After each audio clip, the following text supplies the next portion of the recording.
Good morning.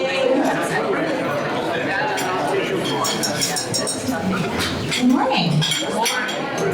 Welcome to our Fidelity Bank Breakfast with the Boss, the final one for this chamber season. Quick housekeeping request, please take a moment to turn off your cell phones or make sure they're on mute. We are so appreciative of the support and partnerships we have with the businesses in the Neshoba Valley. As you may know, it is our mission and passion to help businesses, and the support of our corporate sponsors really allows us the opportunity to look for new ideas and ways to do that. Please join me as we recognize our corporate sponsors that are here with us today. Please stand when I call your name. Jeff Schwartz from Alpha Graphics.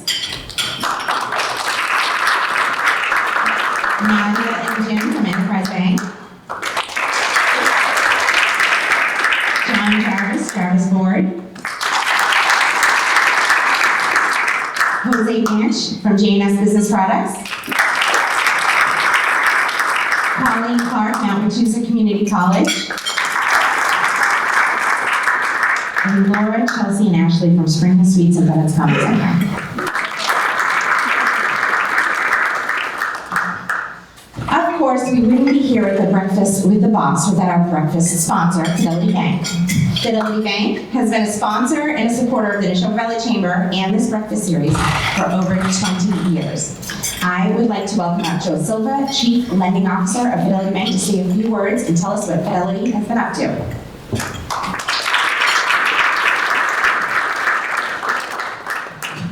Little height difference there. Good morning, everyone. How's everyone doing? I don't know if it's spring or summer yet, but it's definitely allergy season for those of us that have that, so happy allergy season. Thank you, Melissa. Thank you to the Chamber for putting this together. It's terrific to be here. Great to see some familiar faces. For those of you who I haven't had a chance to meet again, I'm Joe Silva, the Chief Lending Officer of Fidelity Bank.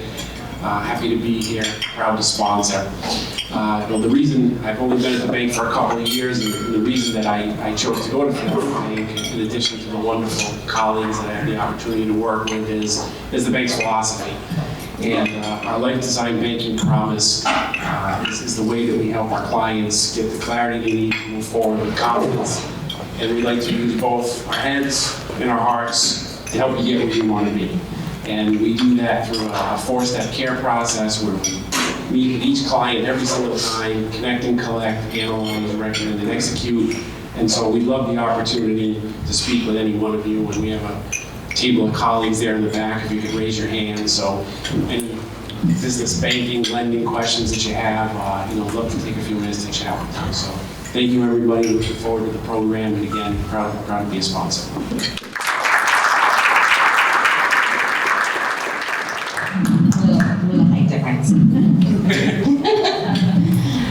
Last year, we added member recognitions to our breakfast series agenda. One thing that a great boss does is offer recognition, and so it seemed only natural for us to recognize businesses at our breakfasts with the boss, and the businesses that are contributing to the success of our region. Today, we are going to recognize 4 businesses that we will quickly recognize as leaders in our community. Littleton Storage Solutions is celebrating their 10th anniversary this year, and it has become an important part of the Littleton community. Manager Pete Sabatini, who's been there for 9 years, explains that the company started in Maine, expanded into Massachusetts, and currently has 9 locations. He not only manages the Littleton location, but trains new managers at other facilities. Located on Route 119, just north of the Point, Littleton Storage Solutions has 525 units. 380 of these are climate controlled. Some units in the outbuildings are available for storage, just know. Customers are both residential and commercial. In addition to storage, they also sell packing and shipping supplies, like boxes and bubble wrap. Business increased during the pandemic, and today they're typically about 90% occupied, but there's still room for you. Pete loves to get involved in the Littleton community. He is a member of the Littleton Volunteer Corps, remembering past projects like the playground build fondly. Littleton Storage Solutions gives an annual scholarship to a Littleton High School graduate, and they're involved year-round with events like recent Sunday Car Wash that supported the high school athletics. Pete suggests that if you're shopping for a storage facility that you need to visit, make sure it meets your needs. When you tell friends and family about Littleton Storage Solutions, make sure to reference your name and contact, because Pete will give you a $50 referral fee. So join me in congratulating Littleton Storage Solutions on their 10th anniversary.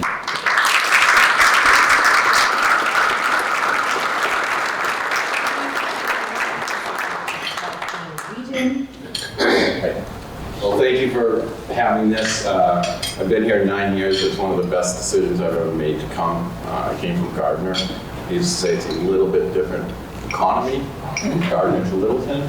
And everybody in Littleton has welcomed us and they support us mightily, and we're happy to do the same for them. So thank you very much.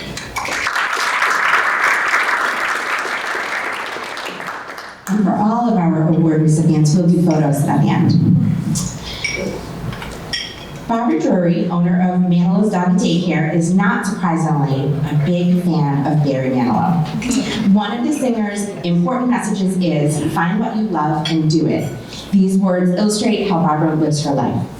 As a kid, Barbara's parents did not want dogs, so she spent her time in the North Leominster playing with all the dogs in the neighborhood. While at Unity College in Maine, she lived off campus and was able to have her first dog, a yellow lab named Manilow. Spoiler alert, her second dog was Barry, followed by Baxter, Brooklyn, and Boston. So she also likes New England. Her new pet was the start of finding her best life. She spent several years working in and learning the industry and finding that her best job was one where she could bring a dog with her. Barbara opened Manilow's Dog and Daycare on June 2nd, 2003 in Leominster, near what is now Target. She learned to work with the city to get licensing, and on her first day, she had 3 dogs visiting with Manilow.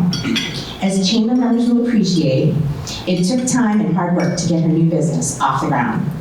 4 years ago, she moved to Devens after receiving permits from the DEC, and a year later, she was classified as an essential service, allowing her to remain open during the pandemic. Today, Manilow's Dog and Daycare offers daycare, grooming, and boarding. The first day of daycare is free to make sure that Manilow's is a good fit for your dog and for you, and for Manilow's. Barbara is throwing a 20th anniversary party on Sunday, June 11th, and looks forward to sharing her good fortune with her friends and their humans. Join me in congratulating Manilow's Dog and Daycare on their 20th anniversary.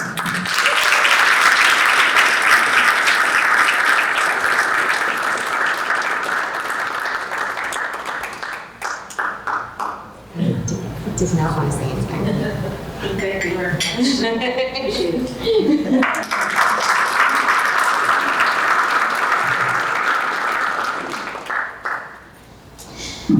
Peter Lowett will celebrate his retirement this month as the Director and Land Use Administrator of the Devens Enterprise Commission, the DEC. He joined the Devens team in 1999. Up to that point, the DEC had focused on writing the regulations that would implement Mass Development's mission here. When Peter came on board, there were about 800,000 to 1 million square feet of development here on Devens.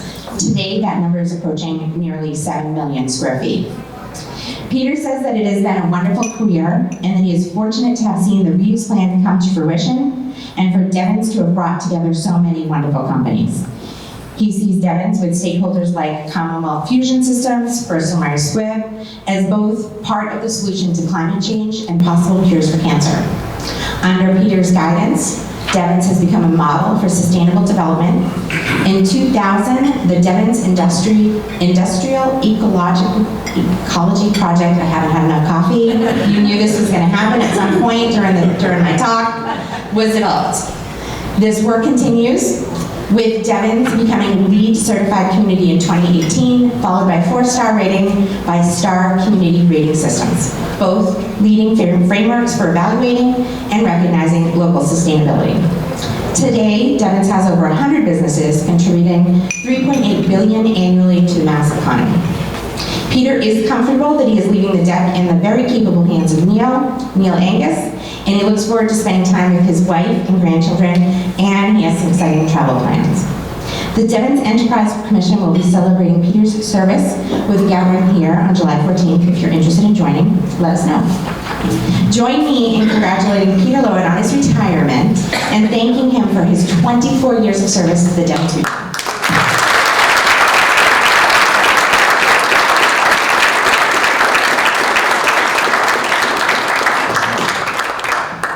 Thank you. I just like to take just a second and let's think back in time to when the base closed. At that time, the workforce was mainly female and clerical. There were about 8,000 folks who were employed at the base. Today, it's a mixture of life science and high-tech jobs along with manufacturing and distribution. And as Melissa said, we're approaching 7,000 employees.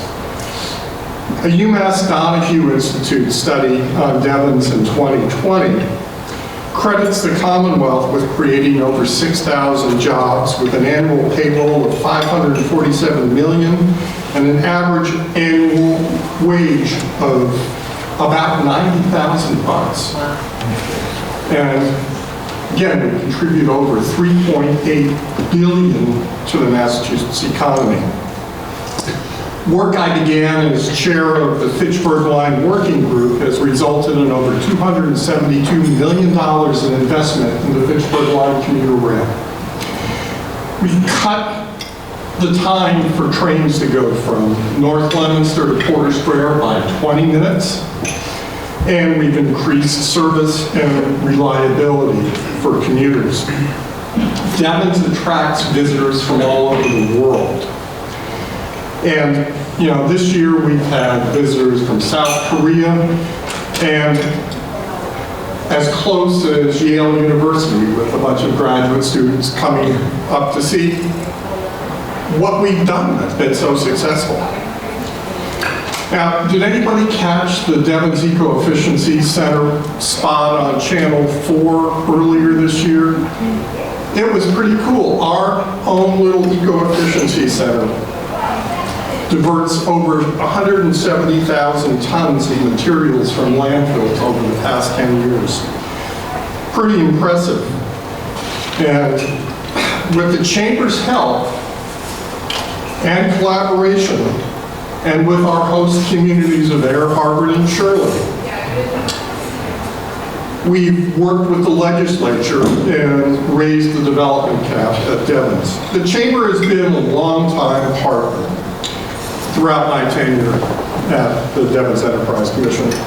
We're proud to have the Chamber Executive as a member of the Devon's Enterprise Commission. And we truly are better off with better. Thank you.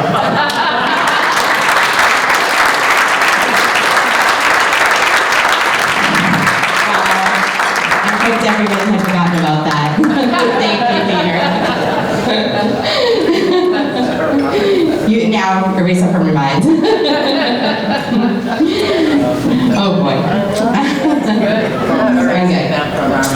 Well, we are delighted to recognize 10th, 20th, or 50th anniversaries with many of our chamber members. The Shirley Meeting House celebrates their 250th anniversary this year. The Shirley Meeting House, located in historic Shirley Commons, has opened its doors to the people of Shirley for town meetings, worship, and community celebrations. The first service was held in the new meeting house on November 25th, 1773, the annual day of Thanksgiving. The original framework remains at the core of today's building. 3 years later, in 1776, James Parker recorded in his diary that there was town meeting in order to see whether the people would declare independence to Great Britain. 80 of Shirley's militia heard the call on April 19th and marched to Lexington and Boston for the cause. In recent years, an exterior restoration project has been completed with new exit doors, fire escape, structural repairs, restoration of the bell, and a gilded replacement weather vane was installed. The meeting house is now ADA accessible. This work is all due to private donations and grants, with significant grants from the Massachusetts Cultural Council. Today, under stewardship of a nonprofit charitable organization, it continues to offer a welcoming venue for varied events, contributing to the cultural enrichment of the community and beyond. The impressive annual calendar of programs features both professional and amateur performers. The annual Candlelight Vespers in early December, for many, is a favorite. With superb acoustics, pipe organ, and piano, the Shirley Meeting House is an ideal setting in which to enjoy a wide variety of programs. It is available for weddings, memorials, celebrations, and student recitals. Join me in recognizing the Shirley Meeting House on their 250th anniversary.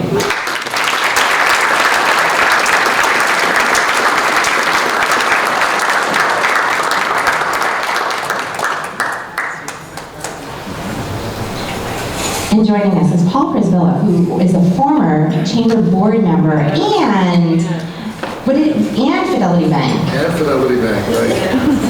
Thank you very much, Melissa. One of the important things in attracting people, employees, workers, in this tough environment is quality of life. And we like to think that our nonprofit organization, which maintains the meeting house up in historic Shirley Center, contributes to the quality of life. We partner with the Shirley Charitable Foundation to have summer concerts. I hope you can come to see that. Go to our website, www.Shirley Meeting House. You can see the calendar, but we also have a calendar for the full year of performances. We have student recitals. We have a lot of students from area colleges, musical majors doing performances.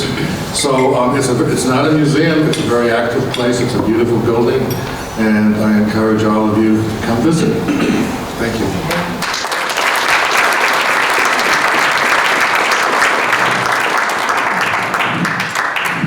Super special thanks to Ellen of J&S Business Products for interviewing our businesses and writing up their presentations. Now the other reason that we're here this morning, our breakfast with the boss. Today we are joined by Sal Lupoli, President and CEO of Lupoli Companies. From pizza to real estate to giving back to communities, Sal has had a monumental impact on the Merrimack Valley region and Mass Gateway cities. And we're excited to hear about his expansion into Neshoba Valley region. Lupoli is a social impact entrepreneur focused on achieving exceptional results in local communities with a focus on small business initiatives, economic development, community revitalization, and job creation. Key brands and development projects include Sal's Pizza, 34 Park in Andover, Riverwalk Innovation District in Lawrence, the Pavilion at Riverwalk, the Riverwalk Lofts in Lawrence, the Heights in Haverhill, Thorndike Exchange in Lowell, Andover Medical Center in Andover, District Square in Haverhill, Hamilton Point in Lowell, King Street Crossing in Littleton, Madison on Main in Andover, and Hampton Beach Casino in Hampton, New Hampshire. Without further ado, I invite Sheila King Goodwin, Senior Vice President, Chief Retail and Banking Officer, who will be interviewing Sal, and our guest speaker, Sal.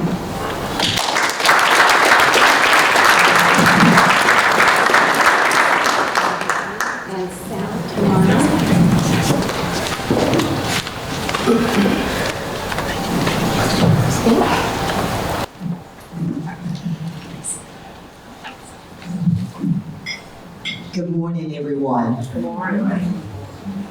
It's a wonderful way to start a morning, right? A lovely breakfast, great recognition for all of our community members, so congratulations to everyone. It's a pleasure to lead the conversation with Sal. I just met Sal minutes ago, and he is so engaging. His story is fantastic, so I'm looking forward to sharing a little bit about Sal. As you have just heard, he is the president and founder of Lupoli Companies, and just hearing his story is fantastic. He graduated from Northeastern University, and his dream was to start his own business. Now, when I graduated from college, starting my own business was not one of the first things that I thought of. But he drafted a plan with a professor, and Sal Pizza was born. And if any of you guys have seen, he's got 20 locations of Sal's Pizza. He's broken into supermarkets. He's our fourth largest real estate developer. He has done everything, as you've heard from Melissa. He's gone from pizza to development. And as you look at his express shops, I was just telling him a few minutes ago, I was at TD Garden for the Celtics Game 7, and I was loaded with a wonderful pepperoni Sal's pizza. And I wish the Celtics played as good as that pizza was. Perhaps we would be playing in the finals. But that being said, we appreciate Sal taking the time this morning to share a little bit about his story. You know, he has really made a difference, not just in the pizza business, but developing. You're going to hear a lot more about that. So tell us a little bit about what made you think about, owning your own pizza shop. So thank you for that question. First of all, I'd just like to thank the Chamber for inviting me here today. Thank you, Sheila, for this wonderful opportunity to answer some questions to people out there, because hopefully as a result of this conversation we'll have today, maybe there's one person out there that there might be something I said as a result of maybe some of my mistakes that I've learned from that you won't make, and that's really the goal.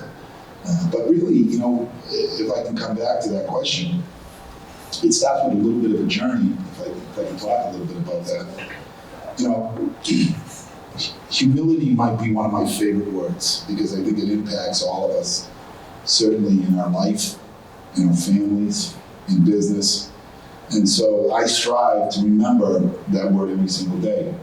And the reason I can say it that way is because extremely humble beginnings. My mother and father, I was born in East Boston, Massachusetts, a little landmark. I can give you a few doors down from St. Tapio's, same side of the street. So my father and mother had 6 children, all boys. There were 3 older and 2 younger. And I think what's exciting, probably the great part of my life, is I can remember as a young man living in 900 square feet with 6 people, 2 bedrooms and 1 bathroom. And my parents used to sleep on a couch so they could give the boys the 2 bedrooms. And I think that helped shape the company and who I am today, because really who you are is where you came from. And I like to always give credit to my mother and father and the great people in my life, some of the mentors in my life that helped shape me on this journey. Because at a very young age, I created a motivation, and that motivation is good. Motivation comes in all forms.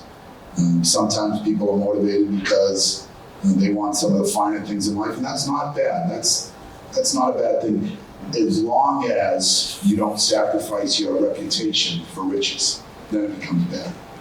But along my journey, the motivation I found was my family. So my father and mother barely graduated high school because they lost their parents when they were young, and they had to quit school to survive and to work for their siblings. And that in itself is, to me, a very motivational story. So I use that motivation. At a very young age to try to figure out the direction I wanted to go. And the direction I wanted to go was to take my mother and father, who my father at a very young age, I lost my father at 61, he was disabled for many years. So you can imagine this big household where the leader of the family was the matriarch, right, my mother. And my father was a big guy. My father was 6'4", he was 400 pounds. And he was as big as that doorway. So when he walked in, he took over the room just by his presence. The reason I tell you that story is because I always thought that dog, my father, passed on that gene of strength, courage. But it wasn't until I lost my father that I realized it was my mother who gave us all the strength, because she was the one that provided that when none of us could. Like when my father was disabled and my mother went to work 70 hours a week and then took care of the entire house, 6 children. Like that DNA, that strength was passed through me instantaneously. So that really comes back to the motivation, comes back to what my motivation was at Northeastern University. I wouldn't have been able to go to college if it wasn't for athletics. My 3 older brothers never went to college because you learned very quickly that you had to go to work and put your check on the refrigerator. And I talk about that all the time because my 3 older brothers never knew what was left in the check on Monday or Tuesday. Whatever was left was what they could have as a result of my mother taking what she needed to pay the bills. So then it starts to level you, and you start to really understand, your journey and what your motivation is. And so while at Northeastern, my motivation was to take my family out of a challenged situation. I wanted my mother to stop working, I wanted my brothers to be in a different place, and I really didn't know how to do that. But if it wasn't for athletic sports in particular, football, I wouldn't have been able to go to college. I was blessed enough to go on a full athletic scholarship, had a lot of opportunities to go to many schools across the country, and I chose to stay local. And I chose to stay local because, when you are blessed and you have the opportunity to provide or to know that that's your path, like you just inherently know your path was to take care of your family or your loved ones, and your circle contracts all through life, right? It gets bigger, it gets smaller as you grow older, and the people that enter that circle, they become the most valuable asset. And that, at that time, at 15 or 16 years old, I went to school very young, 17 years old, that asset was my family. And that motivation was my father and mother and my brothers. So the idea was, what do I need to do in order to ensure the quality of life for them? And it was simple, it was real estate. I always had a passion for real estate. So I remember one day going to my father, he was in bed much of the time. He had a massive, massive heart attack. He couldn't walk from here to that chair. And I said, Dad, what advice can you give me about business? Because I'm in a great institution, I'm studying business, but I don't know what to do. And sometimes your best advice will come from the closest people to you. I was blessed to go to one of the, respectfully, humbly, maybe the greatest institution on the planet. When you talk about those three letters of MIT, to receive your degree from MIT, master's, I was around the most smartest people on the planet. It's really eerie. But my greatest advice came from my mother and father and those mentors. My father said to me, well, we can't give you what you need, which is equity, when you buy real estate. We have no equity. He said, but what I can tell you is maybe it might be a good idea to start a business, an operating company. And maybe that operating company will be successful, and someday lenders will look favorably on it. Because lenders love the word owner-occupied. They have a double collateral play there, right? They have the collateral of maybe that speculator, okay, put down what you need to do, but also the tenant who is you. You're gonna care more about that real estate because that's gonna allow you to provide for your family or your motivation. So I said, okay, what's the business then? I can't help you in what the business is, but I can just tell you I was in the food business, as you know, Sal, and it's a great business, but there are different types of food businesses. Besides restaurants, there are retail, wholesale, catering, hospitality, as you may respectfully. It's 10% of the GDP in this country. So we carry a big stick in this country. And so that means there's a huge market share for hospitality. It's just a question of, what fits in that circle. What is going to separate you from everyone else? And so sometimes cultural experiences in life, and if any of you haven't realized, I'm Italian. Sal Lupoli, East Boston, raised in an old man. So that gave me a competitive advantage on food, right? I know food really well. As you can see, I eat a lot of food. But nevertheless, my father said, why don't you look at the food? I started going to my professors and talking about food. And we kind of settled on pizza. Pizza is the largest food industry in this country from a retail lens. It's the highest volume. It's the largest profit margins. People might say coffee or ice cream. But go to Dunkin' Donuts at 5 o'clock, tell me how many cups of coffee they're selling. Go to a local ice cream stand in January, tell me how many scoops they're selling. Very seasonal, very relegated to certain times of the market. The pizza You can eat it at lunch, you can eat it at dinner, so it sounded like a good idea. Now you have to understand, I have no experience in pizza at this time, none, zero. I never was in the business, there was no family grandma's recipe that was passed down. There was just a strategy to create something from nothing. And many of the people in this room, that was their dream, you know. You know, sometimes mentors or charitable donations from the people in this room is not just about writing a check, which is very important, to a charitable donation. It's very, very important. But sometimes charity, a charitable donation, comes from advice. It comes from the ability to create advice on people's hopes and dreams. That might be some of the biggest charitable work you'll ever do. If you're experienced enough to talk about your journey and transparent enough and vulnerable enough to tell about all your problems. So the ability to buy real estate and create a pizza program and then to put pizza into this real estate, someday, if possible, would you make enough money that lenders will lend you money to buy property to put your business in that, i.e. Sal's Pizza.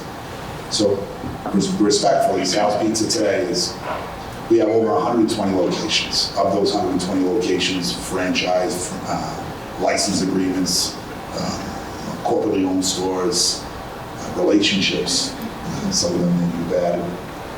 When you talk about the Celtics, the Bruins, the Red Sox, maybe there's some news in a week or so, but yeah, the biggest brand in Massachusetts adopting Sal's Pizza in sports, but we'll see. We'll see. Are we gonna get a sneak peek? Yeah, well, maybe there'll be a little bit of a release. Announcement? They leave that to Christy, who's in charge of my vice president. So really it was Sal's Pizza. It was the idea of creating something from nothing to buy real estate. But what happened, something interesting really happened along the way. Sometimes you work so hard that the money kind of piles up in the bank. You know, you can't spend when you're working, so to speak. And I was blessed to have the greatest partner in the world, which was my wife, to allow me to work 100 hours a week. Imagine, you know, I signed a lease 6 months before I graduated Northeastern University. 6 months prior to graduation, I signed a lease. Had no knowledge, no understanding. In a C location at best, up in Salem, New Hampshire.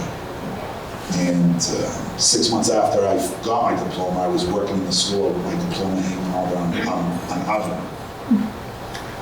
And I think that was probably one of the great experiences of my life because it really opened the door and opened my mind for other opportunities. And that's what happens sometimes in business. You know, sometimes the path you take leads you in a different direction. And the path that I thought I was on was, imagine being, when I opened my first store, I was 22 years old. Opening a store, and someday my goal was 20 pizzerias and 20 pieces of real estate. To me, that was like the goal. But along that journey, I started realizing, why am I just buying buildings that accompany or provide space just for Sal's Pizza? Maybe I could buy a building that's 5,000 square feet and rent 2,000 to Sal's and rent 3,000 to someone else. And then that 5 became 10, and 10 became 40, and 40 became 80. And today we have 6 million square feet of real estate that we own and operate. But it's very much of a family operation with family values, and I think that's really the secret sauce. You know, and that's why we're in some of the communities that we're in, is because of that mindset. You know, we are very passionate. I'm passionate about 2 things, besides my family, obviously. I'm passionate about my employees, and I'm passionate about making an impact in any community I go to. You know, sometimes you get a taste of something and you crave it for whatever reason, and you just can't get enough of it. And I can remember when I started my company and I started hiring people, and I started realizing and embracing, like, that person puts food on their table because of this company. And that's why I'm so excited about small business, right? I started with 700 square feet. I sold my car. My father and mother took a 3rd mortgage on the house, and I made a deal with the devil to pay 17% interest in the financing company because I couldn't get bank lender support. So I went to a finance company. I love, be aware of that term, finance company. Big banks that treat you the right way when appropriate. And then there's the finance company that you will pay for their money. And you have, because if you're coming to them, that means you have no other alternative. And they know that. So I paid 17% interest on that equipment. And so that allowed us to continue to parlay this. That allowed us to go to the three most challenged communities north of Boston are Lowell, Lawrence, and Haverhill. Lawrence being the #1 poorest city in the entire state. I use that word not to disrespect the city of Lawrence because the city of Lawrence has character beyond imagination. They have a sense of pride, a sense of value that is indescribable. And it's kind of intoxicating, if you want to know the truth. And that's why I became such an advocate to these gateway cities, is because I'm so tired of big business telling for media clips or for opportunities to say, yeah, we really have a mission statement to go into underprivileged communities and support them. That couldn't be further from the truth for the most part, because when you Google that zip code of Lawrence, people run because, oh my goodness. And so they don't see the good.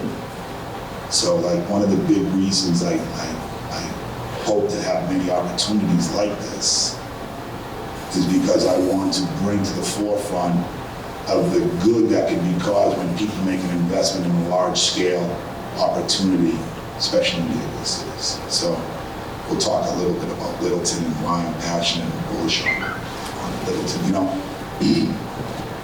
we're about to break ground with the help of some of the people in this room on when we break ground in Littleton, it will be at that point the largest project in the entire state, including Boston Central.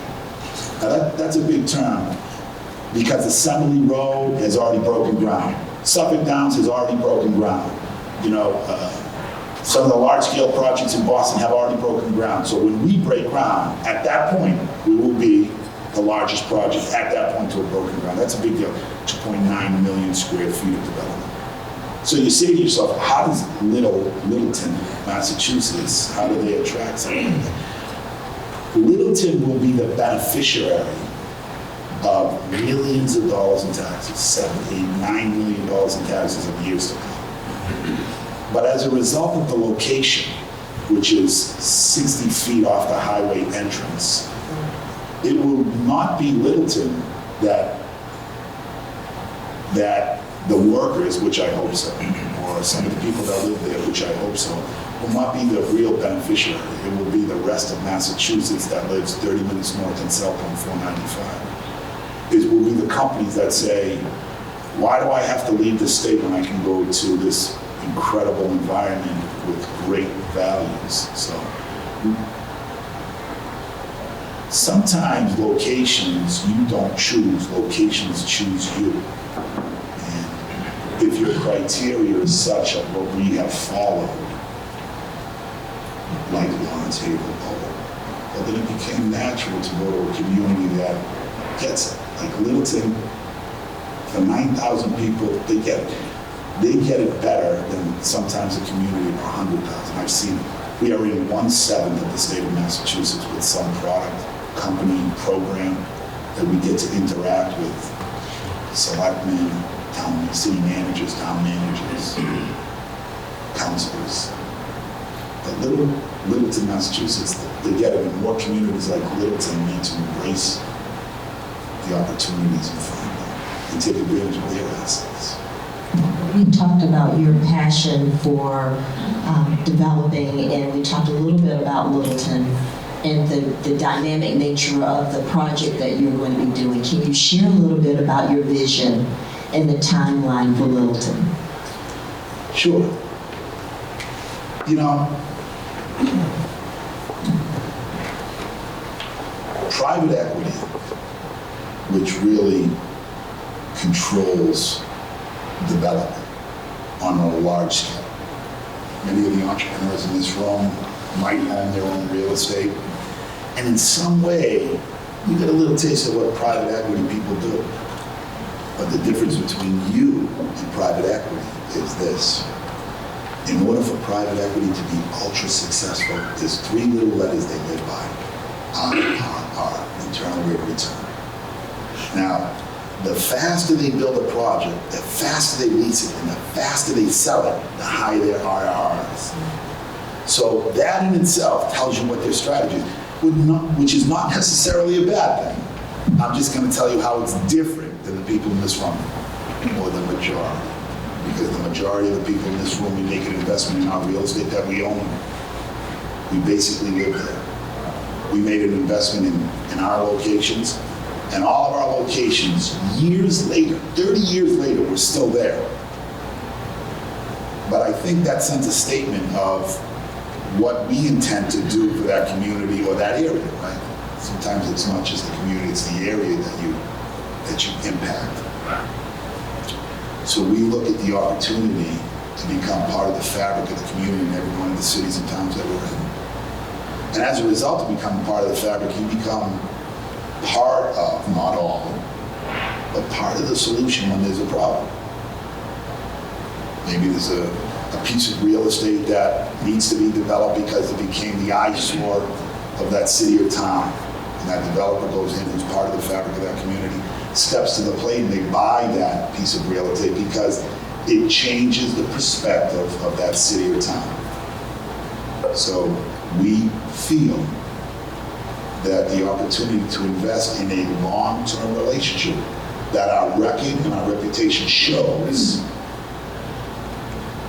that this project will take between 10 and 12 years when it fully matures, because there will be slow, thoughtful development. There will be a program that will last the test of time. And when finished, if we get a little lucky like Fort Devens, and I can remember coming here 20 years ago. I can remember when Governor Deval Patrick made some of the largest plays in Devens, and I can remember applauding him because that was moved to me. And although he wouldn't see it, we all see it today, some of that effort. And I think what you'll see in years to come is Littleton receiving millions of dollars, which they deserve because they're the ones that stepped to the plate first. A collaboration of some really intelligent people that foresee the future and the opportunities that will create.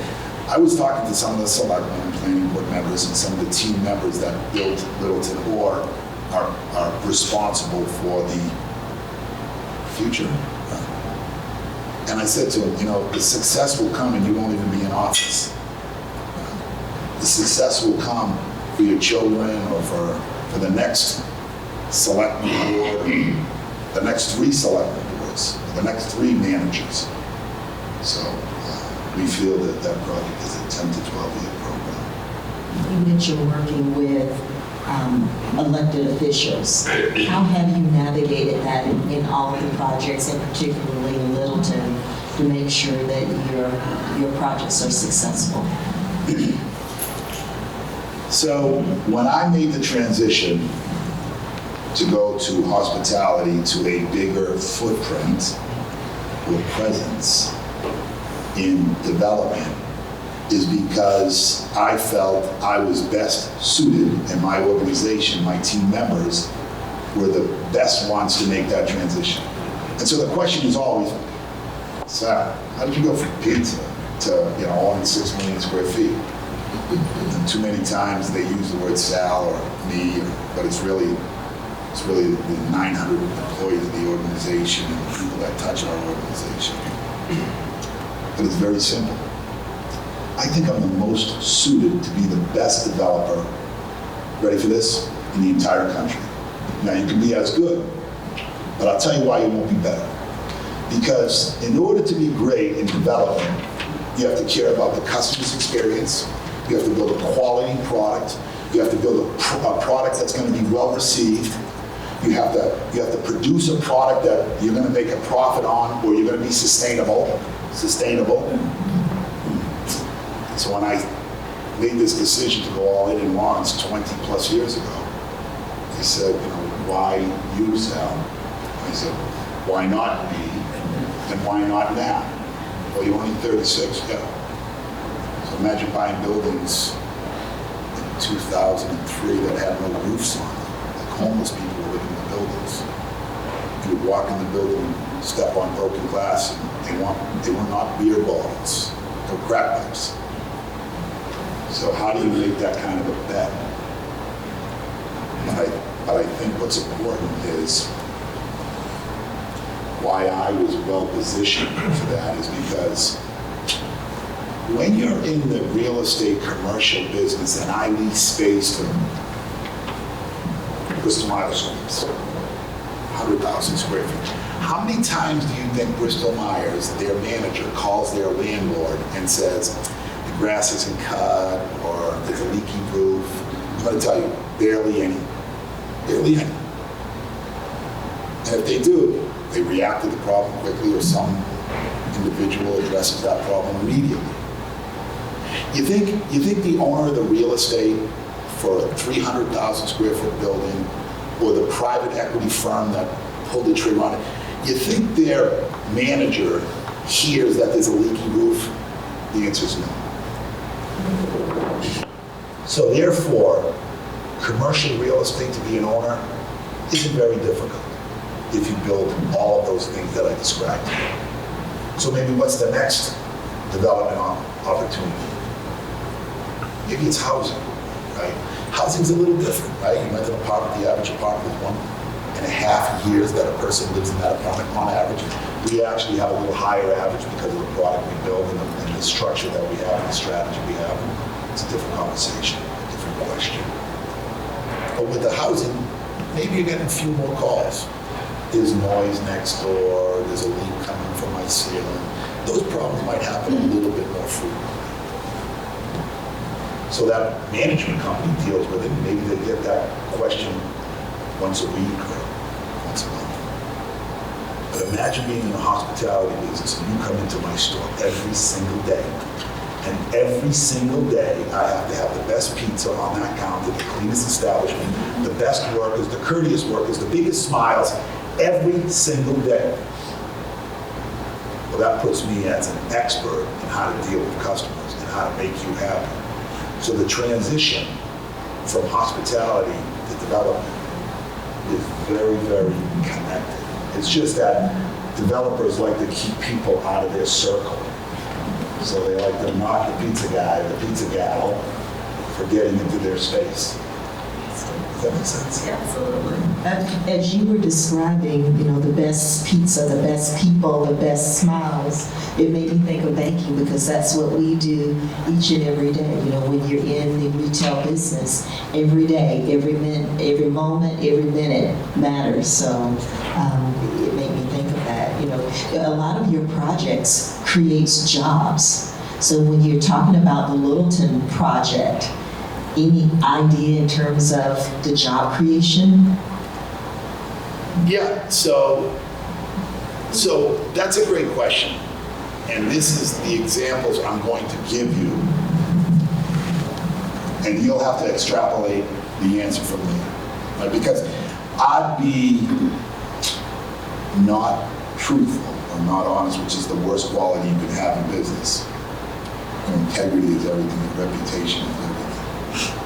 And it catches up to you. Like, if you're not honest in business, I can promise you it will catch up to you. It will catch up to you years later. People will say, I can't do business with that individual because 20 years ago, this is what happened. And you never know that circle, that path that I alluded to. So I went to Lawrence, Massachusetts, and I started buying these abandoned mills. No roof, no job. Millions of square feet I started purchasing. And as a result of that, we started creating jobs, little at a time. It's taken us 20 years, from no jobs to 5,000 jobs, from no investment to $500 million in investment.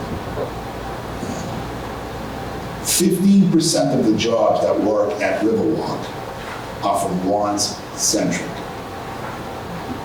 Now, that's 1,000 jobs just about, okay? It fluctuates, but let's call it almost 1,000 jobs. That's a 50-acre parcel. Twice the square footage. However, I think what Littleton will offer are opportunities for larger businesses to come in and recognize, you know, Lawrence was a journey. I think Littleton will be a little faster, and I think there'll be companies that want to put their headquarters there. And as a result of it, those are the similarities, same size, 50-acre site, Littleton, 50-acre site, Lawrence, almost 3 million square feet in Littleton, 4 million square feet in Lawrence. Lawrence is comprised of 200 companies. You'd probably have, you know, a third of those number of companies in Littleton, but probably more number of people, if that makes sense. I hope that's the case, right? That means a lot of the small entrepreneurs in the town of Littleton are going to benefit from people in the restaurants or their other establishments. Well, we had talked earlier, you know, when you think about living in Littleton, many people may travel to Boston for work. You know, this is going to cut that commute. It's going to bring so much retail and housing in that space. I love the project. I'm looking forward to seeing it, you know, grow, and we'll be sitting here 10 years from now. We'll come back, make this a date, so we can hear a lot more about how it's impacted the community. Sal, you know, you talked earlier in your journey. You've gone from, as we said, pizza to real estate. And you mentioned earlier you've had challenges, and every business leader in here, every business has had challenges. Can you tell us a little bit about, you know, what you've learned from the challenges and any advice that you would give to the leaders here this morning? So I waffle on that question quite a bit. Yeah, I waffle because there are a couple of different answers. So if I put my business hat on, I will tell you the biggest struggle of a small entrepreneur will be access to capital. It will be convincing the lenders of their balance sheet, their income statement, their cash flows.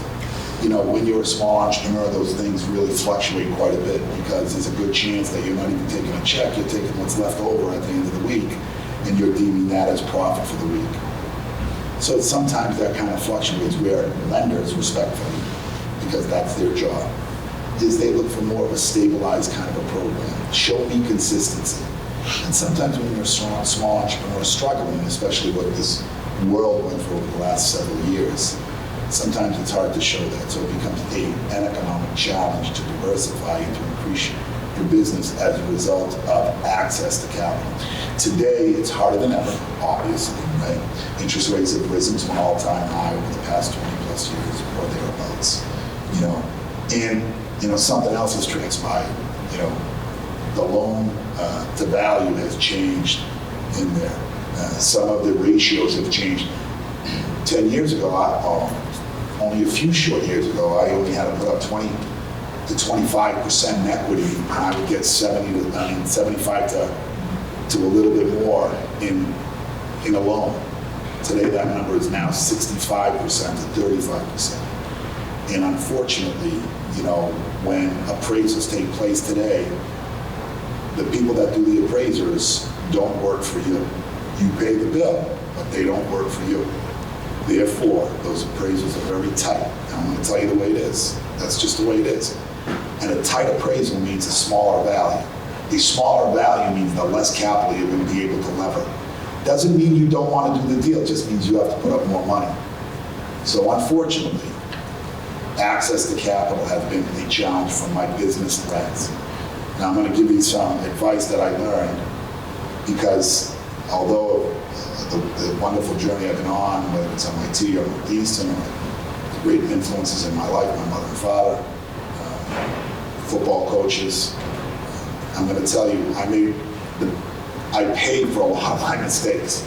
Because sometimes when you lose your mentors, right, and you lose that person that gives you the advice, you know, I live by this phrase, you know, when I lost my father, the day before I lost my father, he kind of predicted he was going to pass away, and I said, you can't leave, Dad. He said, who's going to give me the advice when I need it? He says, I want you to close your eyes, and when you come to that crossroad, I want you to say, the next decision I make when my mother and father to be proud of that decision. And as a result of that, I've made a lot of great decisions, but there is a serious problem that I've made that I don't want you to make.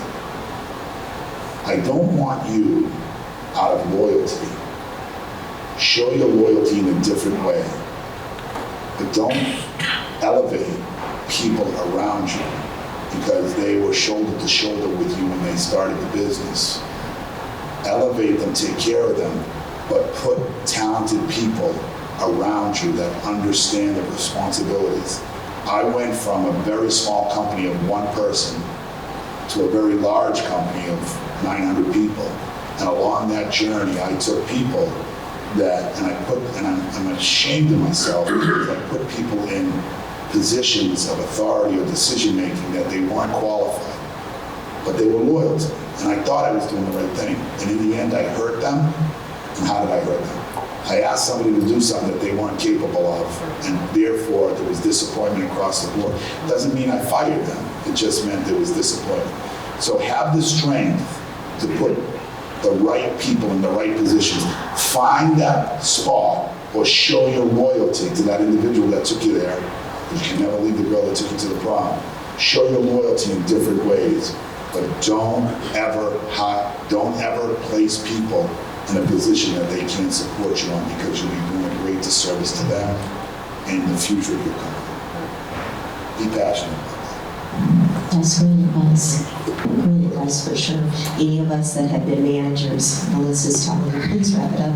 Many of us that have been managers understand putting the right people around you is important. And I know some folks that can help you with that lifting issue. I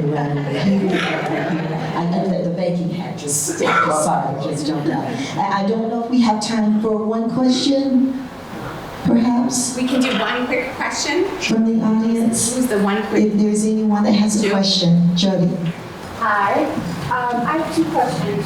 A company, many companies have a charitable portion of that company as a nonprofit. I'm fortunate that I'm able to sometimes get in contact with people for very about my daughter. And I was wondering, does your company have something like that?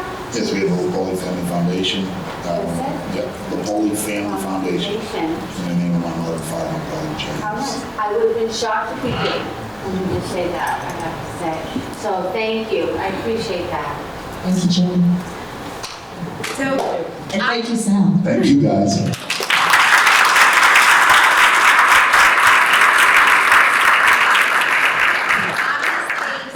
I feel like you could talk, you could sit here all morning, you could share with us so much, and you did say that you would be happy to stay.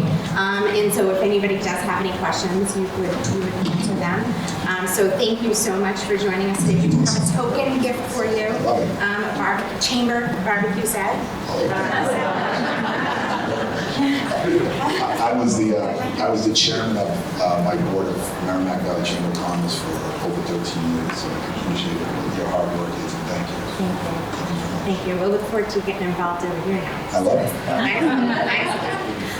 So thank you very much, Sheila, for interviewing a little bit of interviewing. Alex, you're a talker. I love it. I love it. I'm a talker. You are a talker. Very special thanks to James from Air Public Access for recording today's event. Thank you to the Devon's Common Center team for a wonderful breakfast. Thank you, Alan, again for our interviews for our award recipients. And note to the award recipients, if you can join us up front at the end, we'll take a quick photo. And of course, thank you to Fidelity Bank for sponsoring for over 20 years our Breakfast with the Boss. Thank you.